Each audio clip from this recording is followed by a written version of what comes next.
ये कहानी है सुहानी की, जो कि शहर में पली बढ़ी लड़की थी, जिसकी शादी नूरपुर गांव के लड़के शोभित से हो जाती है। दरअसल उन दोनों के पिता पुराने गहरे दोस्त थे, जिन्होंने बहुत पहले ही उन दोनों का रिश्ता पक्का कर दिया था। सुहानी शादी करके जैसे ही गांव आई तो वहाँ का नजारा देखकर हैरान रह गई। सुहानी अब सोचते ही रहोगी या आगे भी बढ़ोगी? देखो हमारी नाव आ चुकी है। ये सब नदी का नजारा कितना खूबसूरत है ना सौरभ। मैं इसकी खूबसूरती में इतना खो गई हूँ कि बिल्कुल भी अपनी पलकें तक नहीं झपका पा रही हूँ। इतना बोलकर सुहानी अपने पति शोभित के साथ नाव में बैठ जाती है। नाव चालक नाव चलाता है। सुहानी नाव में बैठे बैठे प्रकृति के नजारों का मजा लिए जा रही थी। कुछ देर बाद वो नदी किनारे बने अपने उस ससुराल में पहुंच जाती है। सुहानी, ये है तुम्हारा नदी किनारे बसा ससुराल। तो मैडम, कैसा लगा तुम्हें अपना ससुराल? सचमुच ये सब बड़ा ही खूबसूरत है। फिर सुहानी की सास प्रोमिला हाथ में आरती की थाली लिए अपनी नई बहू का स्वागत करती है और कहती है, बहू, इस नदी किनारे रहने वाली तेरी सास ने जीवन में एक ही बात सीखी है इस बहती नदी से, कि सदा इस नदी की तरह बहती रहना। जीवन में सुख दुख आएंगे पर कभी ठहरना मत। जी माँ जी। फिर सुहानी गृह प्रवेश कर अपने कमरे में जाती है तो वहाँ की खिड़की से नदी का बड़ा ही सुंदर नजारा देखती है। वाह यार, क्या व्यू है। दिल खुश हो गया नजारा देख के। नहीं तो शहरों में अगर खिड़की खोलो तो बस या तो गंदे नाले या सामने वाले का छज्जा ही नजर आता है। सुहानी बड़ी खुश थी। फिर वो अपनी पहली रसोई में सबके लिए पकवान बनाकर तैयार कर लेती है। बहू, अगर खाना बन गया हो तो बाहर ही ले आ। हम सब पूरा परिवार बाहर नदी किनारे छतरी लगाकर बैठकर ही खाना खाते हैं, ताकि नदी का नजारा भी हमें देखने को मिलता रहे। कुछ देर बाद सुहानी बाहर सबके लिए खाना लगाती है और वो सब बड़े मजे से नदी की ठंडी ठंडी हवा के बीच बैठकर खाना खाते हैं। घर में आई नई बहू को ये सब बड़ा अच्छा लगता है। एक रोज सुहानी कपड़े धोने लगती है, लेकिन तभी अचानक से लाइट चली जाती है। अरे बाप रे, ये क्या, लाइट चली गई। अब मैं मशीन में कपड़े कैसे धोऊंगी। अब सुहानी अपनी सास के पास जाती है। माँ जी देखिए ना, कपड़े मशीन में लगाए ही थे कि अचानक लाइट चली गई। भाभी, ये तो यहाँ हर दूसरे दिन होता है। बाहर मौसम खराब हो तो बार बार लाइट चली जाती है, और कई बार तो यहाँ पूरे पूरे दिन भी लाइट नहीं आती। हाँ बहू, इस नदी किनारे बने ससुराल के जितने फायदे हैं उतने नुकसान भी हैं। ऐसा कर, अब तू ये सारे कपड़े नदी किनारे ले जाकर हाथ से ही धो ले। इस लाइट का कोई भरोसा नहीं कब तक आएगी। अब बेचारी बहू वो धूप में कपड़े धोते धोते उसे नानी याद आ जाती है। हे भगवान, इस कड़कड़ाती धूप ने तो आफत मचा रखी है। यहाँ तक कि नदी का पानी भी गर्म हो गया है। ऐसे ही अगला दिन भी हो जाता है। फिर सुहानी के भाई का फोन उसे आता है। क्या यार दीदी, कहाँ हो? दिन से आपको फोन मिला रहा हूँ, लेकिन आपको तो फोन ही नहीं लग रहा है। और बताइए, मन लग गया आपका वहाँ? अमन, तुझे तो पता है मेरा ससुराल नदी किनारे है, तो इसलिए यहाँ थोड़ा नेटवर्क इशू है, शायद इसलिए फोन नहीं लग रहा होगा। लेकिन सच कहूँ, यहाँ नदी के किनारे ससुराल होने में ना बड़ा मजा आता है। यहाँ खिड़की खोलते ही नदी का व्यू नजर आता है। वहाँ शहर में तो जब भी कमरे की खिड़की खोलो तो शर्मा आंटी और शर्मा अंकल की कुड़कुड़बाजी की आवाज ही आती रहती थी। हाँ ये तो है, लेकिन मेरा दोस्त पंकज है ना, उसका घर मनाली में, वो भी नदी के पास ही। तो वो बताता है कि कभी कभी मगरमच्छ, सांप भी बहते हुए उस नदी में आ जाते हैं, और कभी कभी तो बाढ़ भी आ जाती है। इसीलिए अपना ध्यान रखना। और पता है, एक बार तो वो बात पूरी कर पाता उससे पहले ही फोन में चार्जिंग न होने के कारण वो डिस्कनेक्ट हो जाता है। लेकिन अब उस नदी को लेकर उसके मन में डर बैठ जाता है। अब घर में 3 दिन से लाइट न होने के कारण मोटर भी नहीं चला पाती वो, जिस कारण टंकी का पानी खत्म हो जाता है और अब घर के कामकाज के लिए उसे नदी से पानी लाना पड़ता है। उस रोज भी 2 बार नदी से पानी भरकर लाने के बाद जब वो तीसरी बार पानी भरने गई तो पानी भरते वक्त उसकी बाल्टी में सांप आ गया। सांप, सांप, बचाओ, बचाओ। बाल्टी छोड़ वो वहाँ से भागने लगी। वो डरते हुए घर आती है। क्या हुआ बहू, क्यों चिल्ला रही हो? यहाँ कोई सांप नहीं है। उसकी ननद उसे पीने को पानी देती है, जिससे उसे थोड़ा आराम मिलता है। लेकिन अब नदी को लेकर डर उसके मन में घर कर गया था। ऐसे कुछ दिन बीत जाते हैं। एक रोज बालकनी में बैठे हुए सुहानी सोचती है, हे भगवान, ये कहाँ फंस गई मैं। न तो फोन में बैटरी और न ही बिना लाइट के टीवी देख सकते हैं, और तो और किसी से फोन पर बात भी नहीं कर सकते क्योंकि फोन ही नहीं चार्ज हो पा रहा। तभी लाइट आ जाती है। ये देख सुहानी खुश हो जाती है, लेकिन फिर अचानक मौसम बिगड़ने लगता है और तेज हवाएं चलने लगती हैं। तभी बाहर तेज आंधी तूफान चलने लगता है और आंगन में डाले हुए कपड़े हवा में उड़कर नदी में गिर जाते हैं। ओह नो, मेरी फेवरेट साड़ी। सुहानी उस साड़ी को पकड़ने के लिए नंगे पैर ही दौड़ी दौड़ी चली जाती है, लेकिन वो साड़ी पानी में बहते हुए चली जाती है। उदास होकर सुहानी घर की ओर आने लगती है कि तभी उसके पैर में कंकड़ चुभ जाता है। बाजी! अरे ये क्या कर लिया बहू, देख कैसे पांव से खून बहने लगा है। इसे डॉक्टर के पास लेकर जाना होगा, लेकिन नाव तो अभी शोभित लेकर गया है। इतने में शोभित वहां आ जाता है। शोभित उसे नाव में बिठाकर डॉक्टर के पास लेकर जाता है, जिससे पट्टी करके उसे आराम मिलता है। ऐसे ही कुछ दिन बीतते हैं और एक रोज घर में बहुत ही कम राशन पानी बचता है। सुनिए जी, हमें आज ही बाजार जाकर राशन लाना होगा, घर में थोड़ा ही राशन बचा है। ठीक है, लेकिन अभी तो मुझे जरूरी काम है, कल चलते हैं। लेकिन अगले दिन बाहर जोरों की बारिश शुरू हो जाती है और ऐसे में नदी में नाव लेकर जाना खतरे से खाली नहीं था, इसलिए वो राशन लेने नहीं जा पाते। अब अगले 3 दिन तक लगातार बारिश होती रहती है और इसी बीच उनके घर का राशन पानी भी खत्म हो जाता है और अब उन सबको भूखा ही रहना पड़ता है। अब धीरे धीरे नदी के पानी का स्तर ऊपर आने लगता है। हे भगवान, कहीं ऐसा ना हो कि बाढ़ आ जाए। उस रोज सारी रात वो लोग डर के मारे सो नहीं पाते, लेकिन फिर रात को पानी काफी कम हो जाता है। ऐसे ही कुछ दिन बाद, दीदी मैं कितने दिनों से आपका फोन मिला रहा हूँ, लेकिन नेटवर्क होने की वजह से बात ही नहीं हो पा रही थी। अच्छा, मैंने ये बताने के लिए फोन किया था कि कल आपके भाई की शादी है, आप समय पर आ जाना सब। क्या तेरी शादी? हाँ, यही बात बताने के लिए मैं और माँ कई दिनों से आपको फोन कर रहे थे, लेकिन नेटवर्क नहीं थे। ऊपर से बारिश इतनी हो रही थी कि हम आ भी नहीं पाए। तू चिंता मत कर अमन, हम सब तेरी शादी में आएंगे। अगले दिन वो लोग नाव लेकर निकल पड़ते हैं, लेकिन नाव से पहुंचते पहुंचते उन्हें इतनी देर हो जाती है कि तब तक शादी भी खत्म हो जाती है। दीदी, जीजा जी, आप अब आ रहे हैं? पता है मैं कितनी देर तक आप लोगों का इंतजार करता रहा।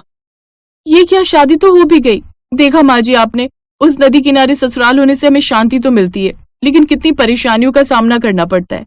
अगर ऐसे ही चलता रहा तो ऐसा ना हो कि हमें हमारे रिश्तेदारों से दूर होना पड़े। मेरे इकलौते भाई की शादी भी मैंने मिस कर दी। बस अब और नहीं, मैं वहां नहीं रह सकती। हम लोग कभी कभार घूमने वहां जा सकते हैं, लेकिन रहने के लिए नहीं। शोभित जी सोचिए, माँ जी की उम्र हो रही है। खुदा ना खास्ता कल को उनकी तबीयत खराब हो गई और मौसम खराब होने के कारण हम उन्हें समय से अस्पताल न ले जा पाए तो। ये सुनकर अब वो सभी घबरा जाते हैं। शायद बहू बिल्कुल ठीक कह रही है, हमारे वहां रहने के कारण हम अपने रिश्तेदारों से भी दूर होते जा रहे हैं। अब हम यहीं शहर में ही रहेंगे। अब वो लोग शहर में एक सोसाइटी में फ्लैट लेकर रहने लगते हैं और कभी कभार अपने उस नदी वाले घर में छुट्टियां बिताने चले जाते।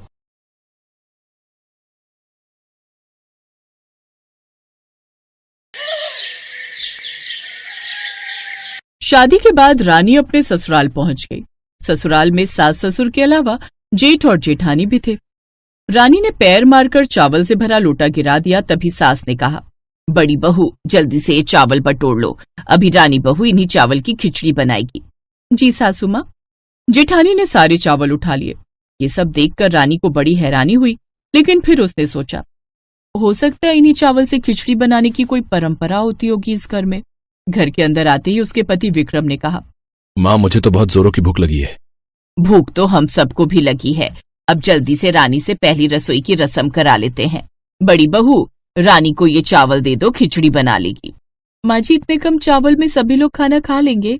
ये क्या कह रही है बहू, इन चावलों में कम से कम 3 बार खिचड़ी बनानी है तुझे। ये सब जानकर रानी बहुत हैरान हो गई। खैर वो अपने ससुराल वालों की बात टाल तो सकती नहीं थी और सीधी सादी भी बहुत थी, इसलिए उसने थोड़े से चावल में खिचड़ी बना दी। सभी लोगों ने सिर्फ गिनती के 2-2 चम्मच खिचड़ी खाए और सभी का पेट भर गया। मेरा पेट तो कुछ ज्यादा ही भर गया। अब तो मुझे नींद भी आ रही है। तुम दोनों भी जाओ, आज तुम दोनों की सुहागरात है, मुबारक हो। मैंने भी आज कुछ ज्यादा ही खा लिया, 1 चम्मच की जगह 2 चम्मच ले लिए, फालतू का खर्चा हो गया। चलो मैं भी सोता हूँ, तुम सब भी सो जाओ, थक गए होंगे सब लोग। अपनी ऊर्जा को बर्बाद नहीं करना चाहिए। भैया भाभी मैं भी जा रही हूँ सोने, मैंने भी बहुत खा लिया आज। ये सब देखकर रानी को बहुत अजीब लगा। खैर वो अपने पति विक्रम के साथ कमरे में जाकर बातचीत करने लगी। विक्रम जी पक्का बताइए, आप लोगों का पेट भर गया है ना, या फिर आप लोग मुझसे ज्यादा काम नहीं करवाना चाहते थे इसलिए इतना थोड़ा सा खाना बनवाया? ये तुम कैसी बातें कर रही हो? हम लोगों का पेट तो कुछ ज्यादा ही भर गया है। मुझे पता है तुम ऐसी बातें क्यों कर रही हो, क्योंकि तुमने कुछ ज्यादा ही खा लिया है और नींद में ये सब बोल रही हो। खैर, दोनों की सुहाग रात हुई और सुबह रानी जल्दी उठकर बाथरूम में नहाने जाने लगी। तभी विक्रम की नींद खुली। उसने रानी का हाथ पकड़कर उसे बिस्तर पर खींच लिया। कहाँ जा रही हो रानी? मैं बाथरूम में नहाने जा रही हूँ, छोड़िए मुझे। पागल वागल हो क्या तुम? इतनी ठंड पड़ रही है और तुम नहाने जा रही हो? और वैसे भी अभी 2 दिन पहले ही तो तुमने नहाया होगा, शादी थी तुम्हारी। ऐसा करो, सिर्फ शौच कर लेना, बाकी कुछ भी मत करना। फालतू में पानी बर्बाद नहीं करना चाहिए इतनी ठंड में। अगर तुमने नहाया तो पूरे परिवार वाले पूरा घर सर पर उठा लेंगे। रानी अपने पति की बात टाल नहीं सकती थी, लेकिन उसे ये भी अजीब लगा। वो सिर्फ शौच करके बाहर आ गई। विक्रम उठा, उसने शौच भी नहीं किया और वही रात वाली शेरवानी फिर से पहन ली। ये क्या? आपने तो वही दूल्हे वाली शेरवानी फिर से पहन ली। 1 साल पैसा इकट्ठा करके मैंने ये शेरवानी बनवाई थी और सबको बहुत पसंद भी आई थी, तो मैं दूसरे कपड़े क्यों पहनूं? जब तक ये शेरवानी बर्बाद नहीं हो जाती, फट नहीं जाती, तब तक मैं सिर्फ यही पहनूंगा। और तुम भी वही दुल्हन वाली साड़ी ही पहनोगी, और कुछ मत पहन लेना। खैर, रानी ने भी वही साड़ी पहन ली। दोनों लोग बाहर आ गए। तभी रानी ने अपनी सास को बोला, मैं सबके लिए चाय बना देती हूँ और कुछ नाश्ता करना हो तो बताइए, मैं वो भी बना देती हूँ। बहू, हमें बेफिजूल खर्चा नहीं करना चाहिए। सुबह नाश्ता करने की क्या जरूरत है? अभी तो रात का खाना ही नहीं पच पाया है। ऐसा करो, हम सबके लिए 1-1 चम्मच चाय बना दो। 1-1 चम्मच चाय? 1-1 चम्मच चाय से क्या हो जाएगा? लगता है हमारी बहू भी एक ही दिन में हमारे रंग में रंगने लगी है। 1-1 चम्मच चाय शायद बहू को ज्यादा लग रही है। तो बहू ऐसा करना कि सिर्फ 1 चम्मच चाय बना देना, हम सब लोग 1-1 बूंद चाय पी लेंगे। अरे नहीं, मैं 1-1 चम्मच ही चाय बना देती हूँ सबके लिए। रानी किचन में जाकर सबके लिए 1-1 चम्मच चाय बनाने लगी। चाय बनाते बनाते वो खुद से ही बातें करने लगी। मेरे ससुराल वाले तो कुछ ज्यादा ही कंजूस हैं। इतनी कंजूसी मैंने तो आज तक किसी फिल्म में भी नहीं देखी। बताओ, 1-1 चम्मच चाय कौन पीता है? मैं तो इस घर में अभी नई आई हूँ, ज्यादा कुछ बोल नहीं सकती, लेकिन ये आखिर कब तक चलता रहेगा? मुझे तो बहुत तेज भूख लगी है। कल रात भी सिर्फ मैंने 2 चम्मच खिचड़ी खाई थी। तभी किचन में उसकी ननद और जेठानी भी आ गए। अरे भाभी, इतनी देर हो गई? इतने में तो पूरे गांव की चाय बन जाती। देखो, चाय गर्म तो हो गई है। ननद जी, जब तक चाय अच्छी तरह से उबल ना जाए तब तक चाय पीने में मजा नहीं आता। इतने में जेठानी ने गैस बंद कर दी। देवरानी जी, चाय ज्यादा उबालने से क्या हो जाएगा? खौलते हुए चाय तो कोई पी नहीं पाएगा। ये तो ठंडी हो रही है, इस वजह से बस थोड़ा सा चाय का पानी गर्म हो जाए, उतना ही काफी है। वरना हम लोग तो चाय को गैस पर पकाते ही नहीं है। रात में चाय पत्ती को पानी में घोल कर रख देते हैं और सुबह पी लेते हैं। ठंड की वजह से थोड़ा बहुत गर्म करना पड़ता है। फालतू में गैस की बर्बादी नहीं करनी चाहिए। ये सब सुनकर रानी को कुछ ज्यादा ही अजीब लगने लगा। खैर, सभी लोगों ने 1-1 चम्मच चाय को 10 बार में खत्म किया। आप सभी लोगों ने अभी तक वही बारात वाले कपड़े क्यों पहन रखे हैं? क्यों बहू, ये कपड़े अच्छे नहीं लग रहे हैं क्या? इतनी ठंड में दूसरे कपड़े क्यों पहने हम लोग? फालतू में पानी खर्च होगा, बिजली खर्च होगी। तेरे पति ने तुझे कुछ समझाया नहीं? जब तक ये कपड़े फट नहीं जाते तब तक हम लोग यही पहने रहेंगे। खैर, धीरे धीरे वक्त बीतता गया। रानी को बहुत भूख लग रही थी। दोपहर के वक्त रानी ने अपनी सास को बोला, सासू माँ, दोपहर के खाने में क्या बनाऊं? बहू, अभी कल रात में ही तो पेट भर के खाया था। इतनी जल्दी खाने की क्या जरूरत है? सबसे पहले तो मैं तुझे इस घर के नियम बता देती हूँ। हम लोग सिर्फ रात में खाना खाते हैं। और हाँ, घर की सभी लाइटें बंद करके सो जा। फालतू में बिजली खर्चा नहीं करनी चाहिए। रात में जब घर के सारे मर्द काम से लौट आएंगे तभी लाइट चालू करना और तभी खाना बनाना। खैर, रानी ने अपनी सास के कहने पर घर की सारी लाइटें बंद करके अपने कमरे में जाकर लेट गई। उसे नींद तो आ नहीं रही थी, इसीलिए वो अंधेरे में रजाई के अंदर इधर से उधर करवटें बदलती रही। उसे भूख भी बहुत तेज लगी हुई थी। मेरे माँ बाप ने ना जाने कौन से कंजूस खानदान में मेरी शादी तय कर दी। खैर, भूख से तड़पते हुए रानी भी सो गई। रात को जब उसका पति काम से वापस आया तब रानी को थोड़ी राहत मिली। वो अभी तक शेरवानी में ही था। अच्छा हुआ आप आ गए। अब जल्दी से हाथ मुंह धो लीजिए, तब तक मैं सासू माँ से पूछकर खाना बना देती हूँ। अरे, इतनी ठंड में हाथ मुंह क्यों धोऊं मैं कहीं मजदूरी करने गया था क्या? फालतू में पानी बर्बाद नहीं करना चाहिए। वो कहावत नहीं सुनी तुमने, जल ही जीवन है, चल है तो कल है। खैर, उसके बाद रानी भागकर अपनी सास के पास गई और खाने के बारे में पूछने लगी। बहू, ऐसा करना, 1 आलू की सब्जी बना लो और 1 रोटी बना लेना। सभी लोग 1-1 2-2 निवाले खा लेंगे और यही हर रात तुझे बनाना है। जहां अभी तक रानी भूख की वजह से तड़प रही थी, उसे लग रहा था कम से कम रात को भरपेट खाना मिलेगा।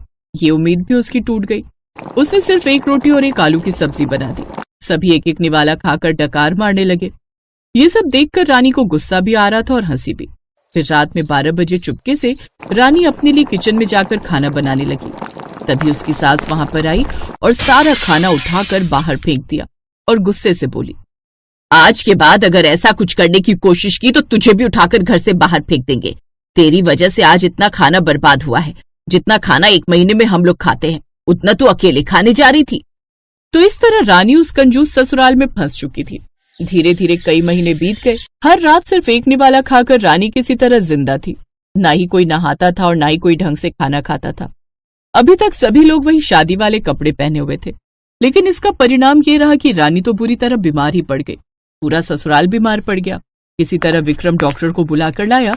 तब डॉक्टर ने कहा, मैंने आप सभी लोगों का चेकअप किया। आपके शरीर में ना हीमोग्लोबिन है ढंग से, ना ही प्रोटीन है, और जीवित रहने के लिए जो भी चाहिए होता है वो कुछ भी आप लोगों के शरीर में नहीं बचा है। बहुत सारी बीमारियों ने आप लोगों को घेर लिया है। आप लोगों को परिवार सहित 2 महीने अस्पताल में भर्ती रहना पड़ेगा। हर रोज नहाना पड़ेगा। जो हम खिलाएं वही खाना पड़ेगा। अब मजबूरी में पूरे परिवार को अस्पताल में भर्ती करना पड़ा, लेकिन 2 महीने एडमिट रहने पर लाखों रुपए खर्च हो गए। जब सभी लोग ठीक होकर वापस घर लौटे तब उसके ससुर ने कहा, आज हमें अस्पताल में पूरा खाना खाकर पता चला कि इतना भी हम खाना खा सकते हैं। आज हम मौत से बचकर लौटे हैं। अस्पताल में हमारा इतना पैसा खर्चा हो गया जितना हमारी पूरी जिंदगी में खर्च नहीं हुआ। इसीलिए आज के बाद हम सभी हर रोज नहाएंगे और पौष्टिक खाना खाएंगे। हमारी वजह से बहू का भी बुरा हाल हो गया। हमें माफ करना बहू। उस घटना के बाद उस परिवार की कंजूसी हमेशा हमेशा के लिए खत्म हो गई और रानी अपने ससुराल वालों के साथ खुशी खुशी रहने लगी।